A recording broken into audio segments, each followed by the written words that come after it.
Welcome to the Wits Journal of Clinical Medicine's video interview. My guest this morning is Professor Shabir Madhi, who is currently the Dean of the Faculty of Health Sciences at Wits University. Prof. Madhi is also one of the foremost vaccinologists in South Africa. Welcome, Shabir. And can I kick off this morning's discussion on the new COVID variants, particularly the Omicron variants? As you know, there's been a significant spike in deaths in China and increased hospitalizations in South Korea and many other countries. So give us a sense what risks these new variants pose to us in South Africa. And in other words, should we be worried about it? So good morning. Thanks for having me, Pravin. So Pravin, you might recall that Omicron, the parent lineage, BA1, evolved in Southern Africa in November of 21. Right. That was when it was first identified. And since then, there's been more than 100 subvariants of the BA1 that have been identified. Most recently, and particularly in the United States, there's a subvariant known as XBB 1.5. That particular variant seems to be much more transmissible than even the initial BA1 variant that evolved in Southern Africa, and even more antibody evasive. Now, in between these two time points, like I said, there's been more than 100 other subvariants, not all of which have gained traction, but a few of which have gained traction. And in particular, as an example, before XBB 1.1.5, there was the BA4, BA5, which also actually came in South Africa, and there was a mini surge of that particular variant around about the middle of last year. There were concerns that even that variant seemed to be more antibody evasive than a BA1 variant, and we were going to get a large number of hospitalizations and death. Short answer is that we don't need to be concerned. So what seems to be happening is that the SARS-CoV-2 virus seems to be sort of playing in the space of the Omicron mutations that have arisen. Yes, the subvariants might be more antibody evasive, but that doesn't mean that the underpinning immunity that has evolved over time, both from infection as well as from vaccine, and particularly a combination of the two, is not doing what is most important, and that is protecting us against severe disease, against hospitalization and death. So when we see the evolution of these new subvariants, and particularly if they're still clustered around the BA1 Omicron variant, what we can expect is sort of mini spikes in terms of new infections, but what is unlikely to materialize in a country such as South Africa is large numbers of hospitalization and death. And the reason for that is that what we're coming to understand about immunity against the virus is that whereas the neutralizing activity of antibodies is important in protecting an individual from being infected and transmitting the virus possibly, what seems to be playing a greater role in protecting against severe disease is the T-cell immunity, the natural killer cell immunity. And the repertoire of T-cell immunity is much more diverse than neutralizing antibody that's induced either from infection or from vaccines.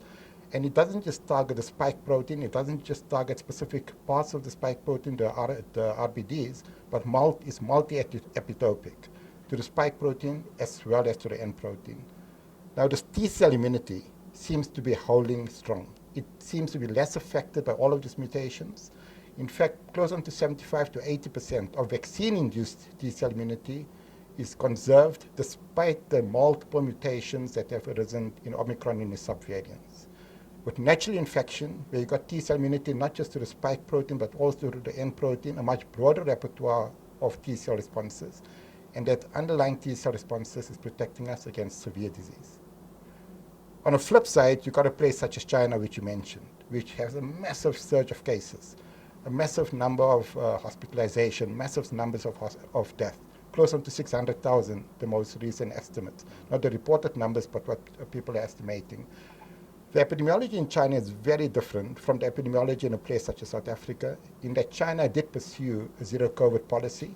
They've had very little by way of infection-induced immunity in the 2 years preceding them opening up again, in addition to which, unfortunately, the vaccine that they're using is probably not the best around, firstly, but more important than that is that the vaccine coverage, and particularly the vaccine coverage in people above the age of 60, and China has got a large population of people above the age of 60, was simply suboptimal at a time when they decided to open up society. So they've got a relatively naive population. But what it also tells us is that Omicron in its subvariants is not benign. It can kill people. It can kill people, particularly if they don't have underlying immunity, including T-cell immunity. All right, thanks for that, Shabir. So, what is the message to patients and the general public? So, firstly, those who have not been vaccinated and those who have been vaccinated saying, should I be going for the booster? So it depends. It depends on your profile, and it depends on what category of individuals you fit. So first and foremost, in South Africa, more than 90%, probably 95% of people have been infected at least once.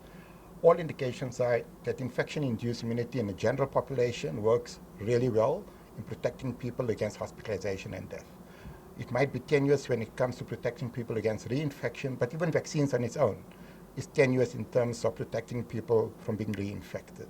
But it protects people against severe disease. But what the science also shows now, recently there was an article just 1 or 2 weeks ago, is that the most potent form of immunity happens to be hybrid immunity, which is vaccine plus infection-induced immunity. That is the most potent form of immunity in terms of the magnitude of protection. You're reducing your risk of developing severe disease, as well as the duration of protection. So hybrid immunity seems to confer protection for at least 9 to 12 months against severe disease, as opposed to vaccine-only induced immunity, where that is probably, it starts waning after 4 to 6 months. So you need to get additional top-up vaccines. Whereas with hybrid immunity, you got more persistent protection even against severe disease, and in fact even against infections. Hybrid immunity seems to be having an edge over vaccine-only induced immunity. In a place in South Africa where that translates into where more than 90% of the population have been infected, is anyone that has been vaccinated essentially does have hybrid immunity. And that is important when it comes to booster doses now. So with hybrid immunity, in fact, there probably isn't a very strong case for booster doses for the general population. But there's a really strong case for booster doses for people above the age of 55, 60, particularly if they've got underlying medical conditions, any chronic condition that is going to suppress your immune system. Those individuals, even with hybrid immunity, probably need up to 4 doses of COVID vaccines. Because what's happened there is that this high-risk population still have got a relatively high burden of disease.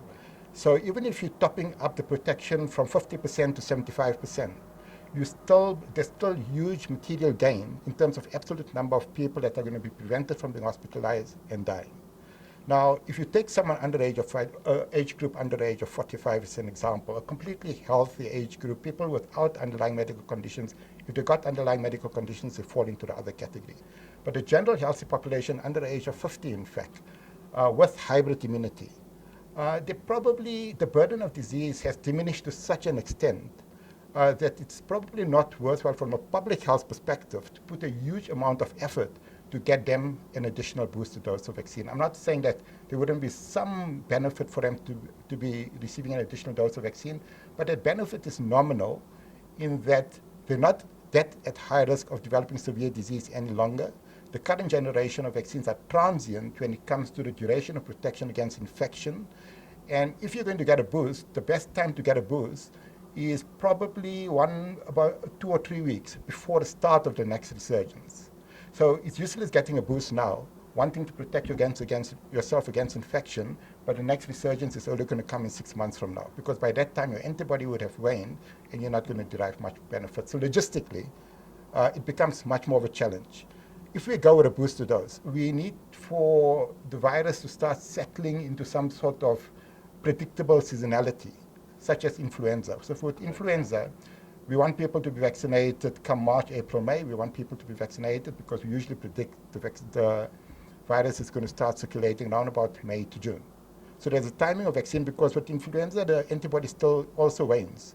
Correct. That's vaccine-induced. But we get high enough antibody coinciding with the timing of peak of circulation of the virus, and that's how we protect it against infection. But if that virus only were to come 6 months later, you're probably going to derive very little benefit of being vaccinated against influenza if the virus is as unpredictable as it is for SARS-CoV-2 currently in terms. So the timing of vaccination, if you're wanting to get that additional protection against infection, the timing of vaccination in relation to resurgence is a really critical component. We haven't really had the resurgence as such. So anyone over the age of 50 should, if they haven't had the booster, or underlying medical condition, you would recommend vaccination. Absolutely. They would probably need at least 3 to 4 doses of vaccine, even if they've been infected, and those vaccine doses probably should be spread at least 5 to 6 months apart. So they should get at least 4 doses. Currently, some countries are advocating for a 5th dose. The data for a 5th dose of vaccine is probably quite thin at this stage. I mean, it's unlikely to do any harm. Again, do we need a 5th dose in individuals that are severely immunocompromised? We probably tending towards severely immunocompromised individuals getting annual vaccines, actually, at least. But at the same time, we probably need a second generation of vaccines to do more than what we currently have got at hand. And I'm not talking of the bivalent vaccines. We probably require vaccines that are going to be more resilient to further mutations that might evolve, leading to a completely new variant of concern. So, in fact, yesterday I read in the New England Journal of Medicine, so they had the latest data on the Novavax vaccine. Is that likely to come to South Africa? So the Novavax vaccine, from what I understand, is already licensed in South Africa now. And Novavax are also looking at the bivalent vaccine. That I don't think is yet licensed, but unfortunately is not yet available. So this is not something that is going to be procured by government. It's a private company that has had it licensed in South Africa. And I think what needs to happen in South Africa now is there needs to be some change of the regulated framework, but rather of the framework that government uses in terms of who is allowed to bring in vaccine. And the other aspect of it is whether the no-fault compensation, which government is responsible for currently with the vaccines that are used in the public sector, whether that will be extended to the private sector as well, or if vaccines were to be procured through the private sector. So there is that issue. So vaccine is not in the country, but can be made available in the country. But again, it also depends on whether there's a market before a company is going to start investing money to actually import the vaccine. So on a clinical basis, there are some patients who come in. Do you think, firstly, are monoclonal antibodies available in this country yet? I don't think so. Not in clinical practice. Through some of the clinical trials they are, but I think the monoclonal antibodies have been, I would say, spectacularly unsuccessful in terms of resilience.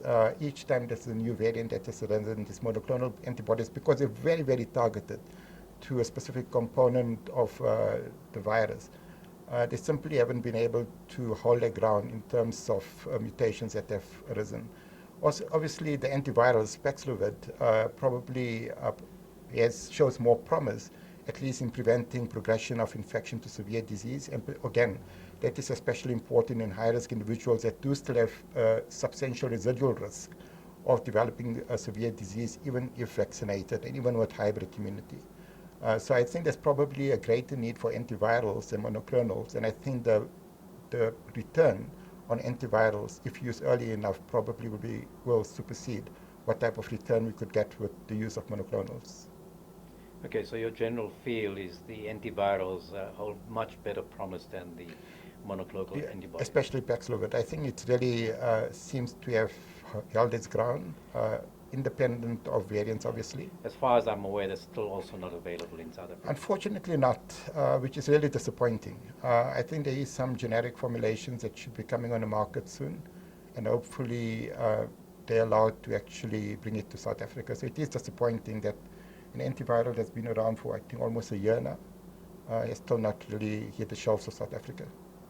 So on a final point, just to clear up again for the viewers, what about pregnant women and children? Yeah, so it's an interesting category of individuals. So what the data clearly shows is that pregnant women, when they are infected with the virus, are more likely to develop severe disease, they're more likely to end up in hospital.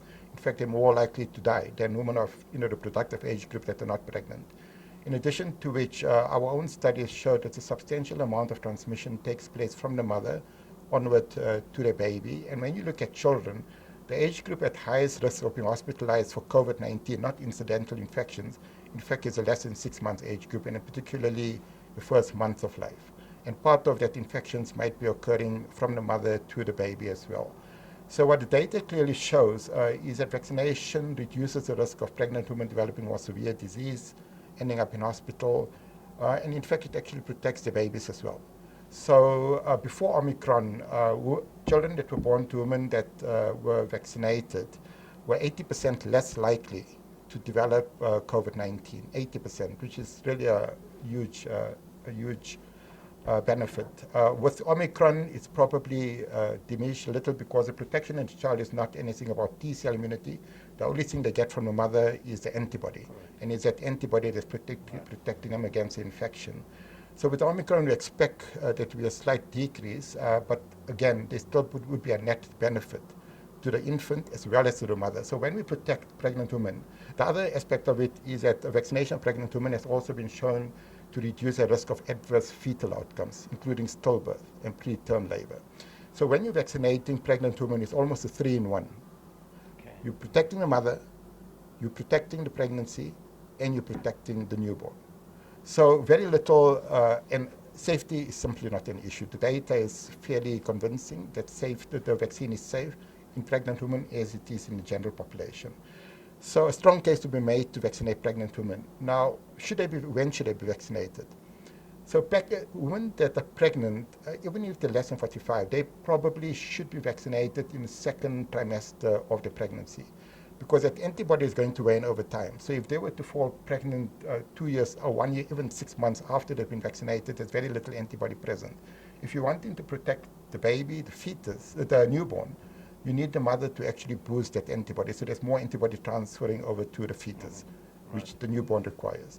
So I think there's going to be a case which will be made, which is already being made, that pregnant women probably should be vaccinated, probably in the second trimester. And that is not too dissimilar to influenza vaccine, where we see the same sort of benefits materializing for the mother, the fetus, as well as the baby when women are vaccinated during pregnancy. All right. Thanks, Shabir, for your wonderful insights.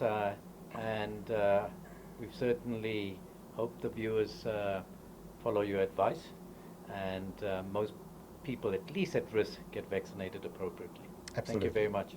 Thank you for having me.